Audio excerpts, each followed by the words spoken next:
Assalamualaikum warahmatullahi wabarakatuh. Alhamdulillah. Alhamdulillahilladzi khalaqas samawati wal arda wa ja'alat zulumati wan nur. Asyhadu an la ilaha illallah wahdahu la syarikalah wa asyhadu anna sayyidana Muhammadan abduhu wa rasuluh khatamul anbiya'i wal mursalin.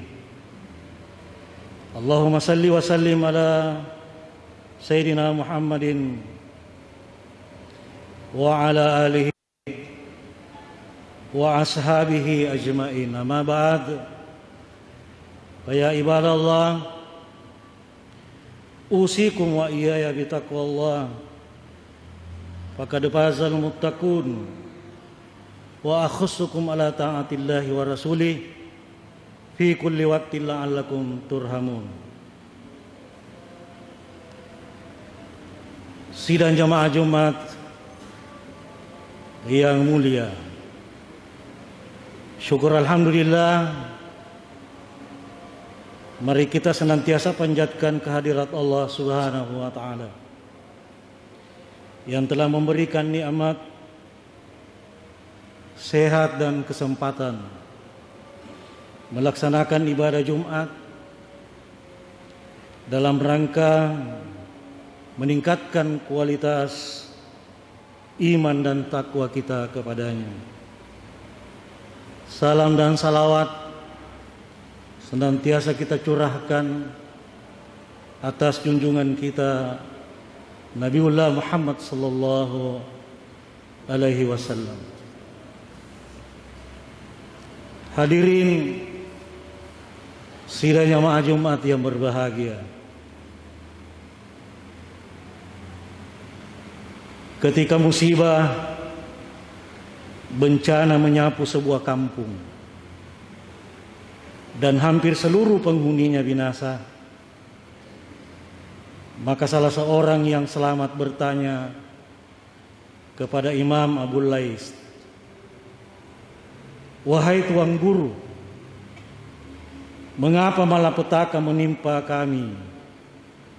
Padahal sebahagian besar masyarakat kami beriman kepada Allah." Lalu Imam Abul Lais dengan pedih menjawab, "Oleh karena kalian menikahi mayat-mayat dan anak-anak kalian dilahirkan dari rahim mayat-mayat. Saya tidak paham, Tuan Guru. Tolong diterangkan." Lalu Abu Lais membacakan surah An-Nur ayat 2 dan menjelaskan bahwa kaum wanita di kampungmu adalah para penzina dan tidak patut orang-orang beriman menjadikan mereka sebagai istrinya. Sebab yang pantas mengawini wanita penzina hanya lelaki penzina pula atau orang musyrik. Lihatlah apa yang berlangsung di kampungmu sebelum musibah menghancurkannya. Mereka sekalipun sudah menjadi istri yang sah, namun masih tetap meneruskan kegemarannya, berzina dengan lelaki mana saja yang mereka minati. Tapi mengapa Tuhan katakan mereka adalah mayat-mayat? Imam Abu Lais mengatakan, bacalah surah An-Nur ayat sebelumnya. Para penzina yang tidak mau bertobat dari dosanya wajib dihukum dera 100 kali. Dan terhadap orang-orang yang telah menikah tetapi masih tetap juga melakukan zina, mereka harus dihukum rajam sampai mati. Bukankah artinya istri-istri kalian adalah mayat-mayat. Sebab setelah berkeluarga, mereka masih juga menjalankan dosa besar itu. Lelaki yang dalam musibah badai itu telah kehilangan istri dan seluruh anaknya tadi, merenung lantas bertanya kembali, andai kata ada kampung lain yang seperti itu, apakah Allah juga akan menghukumnya?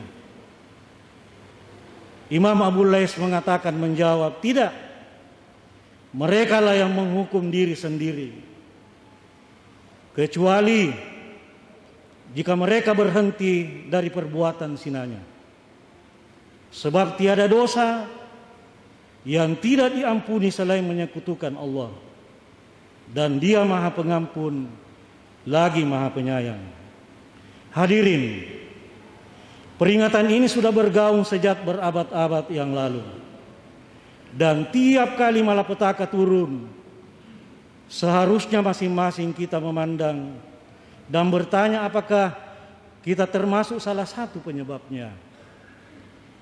Itulah yang diharapkan sahabat Abu Bakar As-Siddiq pada waktu ia berkata, hasibu ampusakum qabla an tuhasabu. Periksalah, hitung-hitunglah dirimu sebelum kalian diperiksa. Memang pada hakikatnya Tuhan yang pengasih hanya menebarkan rahmat dan karunia, tidak bencana dan luapan murka. Adalah manusia sendiri yang telah berbuat aniaya, sehingga mereka layak mendapatkan siksa. Seperti Allah Subhanahu wa taala berfirman dalam surah Ar-Rum ayat 41. Daharal fasadu fil barri wal bahar bima kasabat aydin nas liuzikahum ba'dalladzi amilu la'allahum yarji'un. Artinya, telah nampak kerusakan di daratan dan di lautan karena ulah tangan manusia juga, supaya mereka merasakan sebahagian kecil dari akibat perbuatan mereka itu. Semoga mereka mau kembali ke jalan Allah. Hadirin, macam-macam ulah manusia yang bisa mengundang datangnya bencana. Antara lain, jika keadilan dibengkalaikan dan kelaliman merajalela.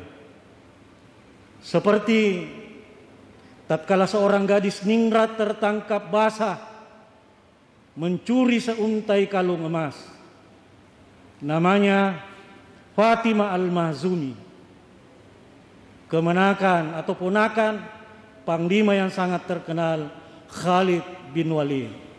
Sebenarnya para sahabat berniat mendiamkan saja kasus ini atas pertimbangan yang sangat manusiawi.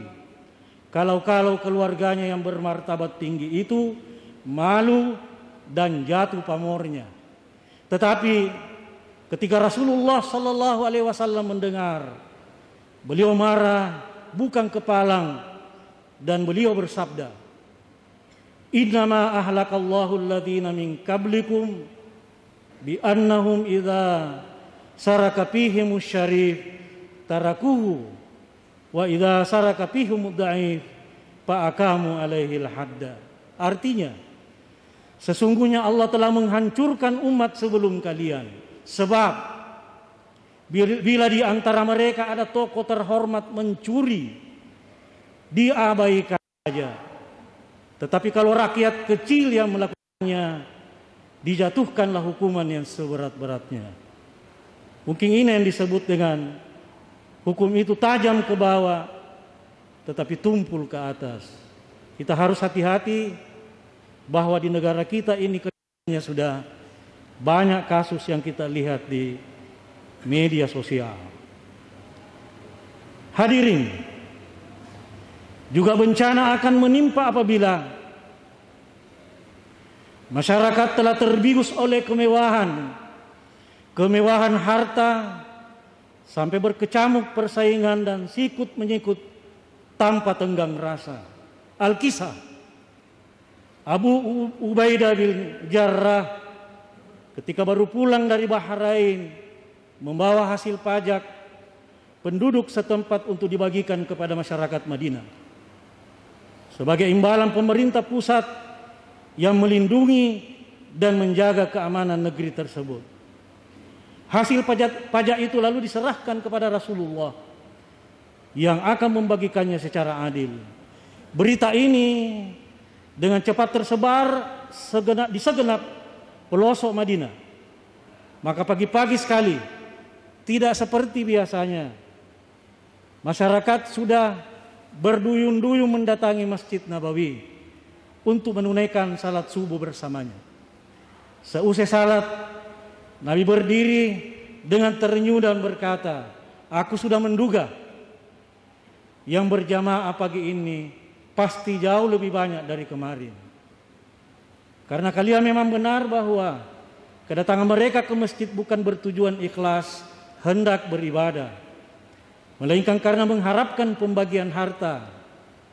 Lalu melihat perubahan sikap mereka, Rasulullah sallallahu alaihi wasallam bersabda, "Fabshiru wa amilu ma yassurukum, fawallah mal faqra ahsya alaikum, walakin asya'an tubsatat dunya alaikum kama busitat ala man qablahum fatanapasuha kama tanapasuha wa tuhlikuhum kama ahlakatuhum."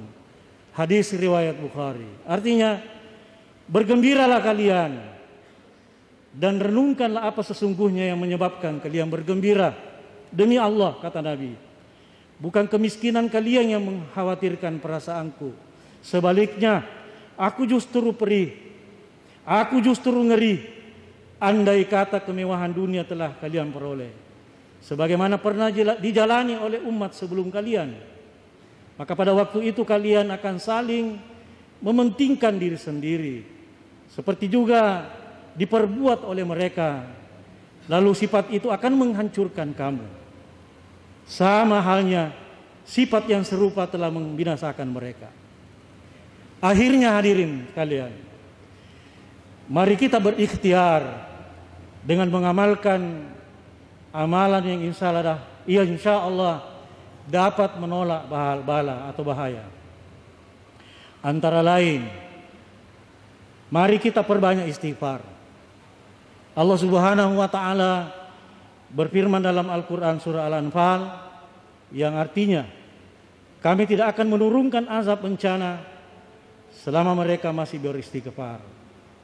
Selanjutnya, mari kita senantiasa berzikir dan membaca salawat serta memperkuat silaturahim kita. Berikutnya, mari kita perbanyak sedekah.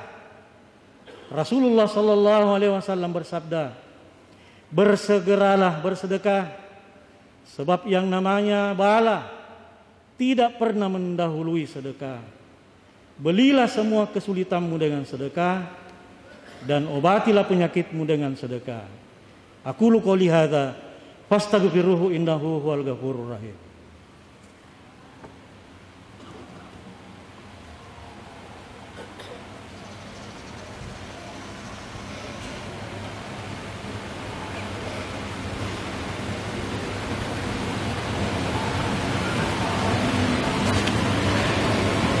Alhamdulillahi wa kafa wa usalli wa sallim ala sayyidina Muhammadil Mustafa wa ala alihi wa sahbihi ahlil wafa.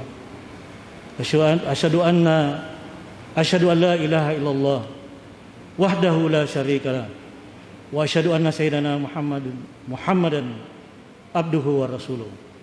Amma ba'd, fa ya ayyuhal muslimun usikum wa nafsi bi taqwallah. Wa alamu anna Allah amarakum bi amri adim, amarakum bis salati wassalam ala nabiyil karim. Faqala ta'ala, innallaha wa malaikatahu yusalluna ala nabi ya ayyuhalladzina amanu sallu alaihi wa sallimu taslima. Allahumma salli ala sayyidina Muhammadin kama sallaita ala sayidina Ibrahim wa ala ali sayidina Ibrahim wa barik ala sayidina Muhammadin wa ala ali sayidina Muhammad kama barakta ala sayidina Ibrahim wa ala ali sayidina Ibrahim fil alamin innaka Hamidum Majid. Amin. Allahumma fir lil muslimina wal muslimat wal mu'minina wal mu'minat al ahya'i minhum wal amwat. Allahumma dfa'na al bala. Allahumma dfa'na al bala. Allahumma dfa'na al bala wal gala'a wal waba wal fahsya'a wal munkar wal bagh was suyub al mukhtalaf wasyada'id wal mihan ma zahara minha wa ma batan min baladina hadha hasa wa min buldanil muslimina amma innaka ala kulli syai'in qadir.